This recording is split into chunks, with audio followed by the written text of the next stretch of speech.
আসসালামু আলাইকুম প্রিয় দর্শক, আশা করি আপনারা সবাই ভালো আছেন। আজকে আমি আপনাদের মাঝে নিয়ে এলাম মজাদার চিকেন বিরিয়ানি রেসিপি।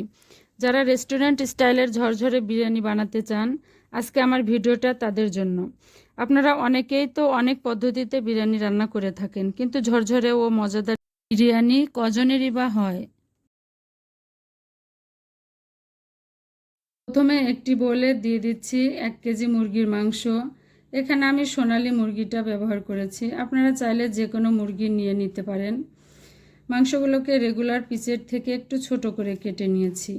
প্রথমে মাংসগুলোকে ভালো করে ধুয়ে এখানে আমি একে একে দিয়ে দিব 1/2 কাপ টক দই, 4-5টি তেজপাতা, এরপর দিয়ে দিচ্ছি গরম মশলা, 2টো কালো এলাচ, 2টা সাদা এলাচ। অবশ্যই এলাচগুলোকে থেতো করে দিবেন। তাতে দিয়ে দিচ্ছি 5 টুকরা দারুচিনি, 8-9টার গোলমরিচ, দিয়ে দিচ্ছি 5টা লবঙ্গ। এখানে আমি মরিচের থেকে পরিমাণের থেকে কম গরম মশলা দিয়েছি, কারণ আমি এখানে গরম মশলার গুঁড়াটাও ব্যবহার করব। দিয়ে দিচ্ছি 1 চা চামচ গোলমরিচের গুঁড়া, 1 চা চামচ মরিচের গুঁড়া ও 1 চা চামচ ধনিয়ার গুঁড়া ও পরিমাণ মতো লবণ। দিয়ে দিচ্ছি 3 চা চামচ জিরা, আদা ও রসুনের পেস্ট, উঁচু করে 1 চা চামচ বাদাম পেস্ট, আরও দিয়ে দিচ্ছি 1 কাপ পেঁয়াজের বেরেস্তা, আরও দিয়ে দিচ্ছি উঁচু করে 1 চা চামচ গরম মশলা গুঁড়া, 2 চা চামচ ঘি ও 1 কাপ তেল। এখানে আমি বেরেস্তার তেলটা ব্যবহার করেছি। দিচ্ছি 10টা কাঁচামরিচ ও আরও দিয়ে দিচ্ছি 1 কাপ দুধ।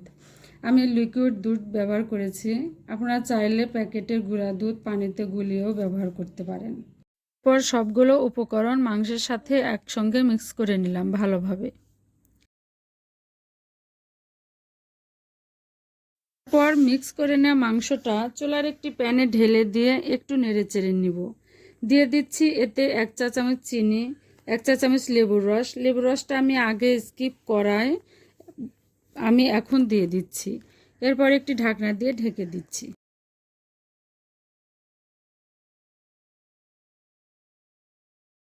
ঢাকনা দিয়ে ঢেকে দেওয়ার পর বেশ কিছুক্ষণ রান্না করে নিতে হবে, যতক্ষণ না ভালোভাবে মাংসটি সিদ্ধ হচ্ছে। এবার আমার মাংসটি সম্পূর্ণভাবে হয়ে এসেছে, তাই আমি এটাকে একটি বোলে তুলে নিব। এরপর এই পাত্রে আমি দিয়ে দিচ্ছি গরম পানি।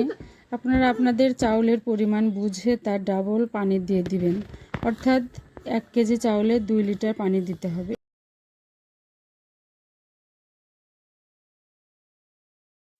গরম পানি দেওয়ার পর এতে দিয়ে দিচ্ছি একটু শাহি জিরার গুঁড়া, সাদা কালো গোলমরিচের গুঁড়া, দিয়ে দিচ্ছি স্বাদমতো লবণ, দিয়ে দিচ্ছি 2 চামচ ঘি, দিচ্ছি 1 চামচ লেবুর রস, উঁচু করে 1 চামচ আদা জিরা রসুনের পেস্ট, আরও দিয়ে দিচ্ছি 8 থেকে 10টা কাঁচামরিচ ও 1 কাপ তরল দুধ।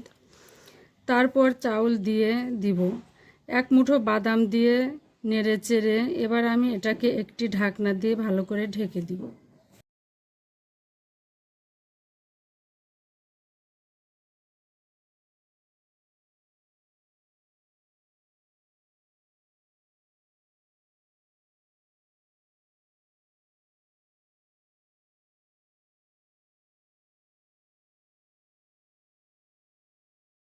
বেশ কিছুক্ষণ রান্না করে নেওয়ার পর মাঝখানে একবার ঢাকনা তুলে হালকা নেড়েচেড়ে দিব।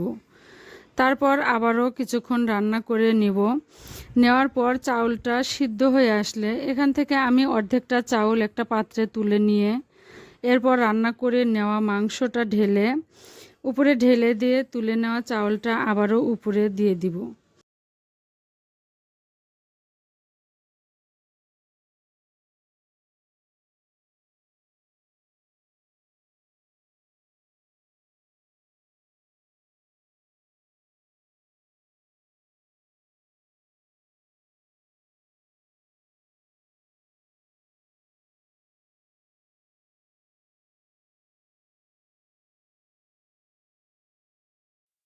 আবারও দিয়ে দিলাম 2 চামচ ঘি, দিয়ে দিচ্ছি সাথে পেঁয়াজের বেরেস্তা, দিয়ে এবার ঢাকনা দিয়ে ঢেকে দিব।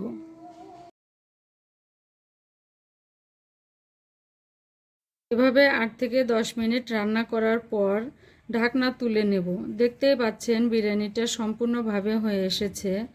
এবার আমি বিরিয়ানিটা আপনাদের একটু সার্ভ করে দেখাবো। তো দেখুন আমার বিরিয়ানিটা কতটা ঝরঝরে হয়েছে। বিরিয়ানি যত ঝরঝরে হবে খেতে ততটাই মজাদার হবে, সেক্ষেত্রে পানিটা কখনোই বেশি দিবেন না। তো দেখতেই পাচ্ছেন আমার বিরিয়ানিটা কতটা সুন্দর হয়েছে। আপনারা অবশ্যই নিজেরা ট্রাই করবেন, আর নিজেরা রান্না করলেই দেখবেন কতটা সহজ রেসিপিটা। আমার রেসিপিটা যদি আপনাদের ভালো লাগে প্লিজ আমার চ্যানেলটি সাবস্ক্রাইব করবেন ও একটি ফলো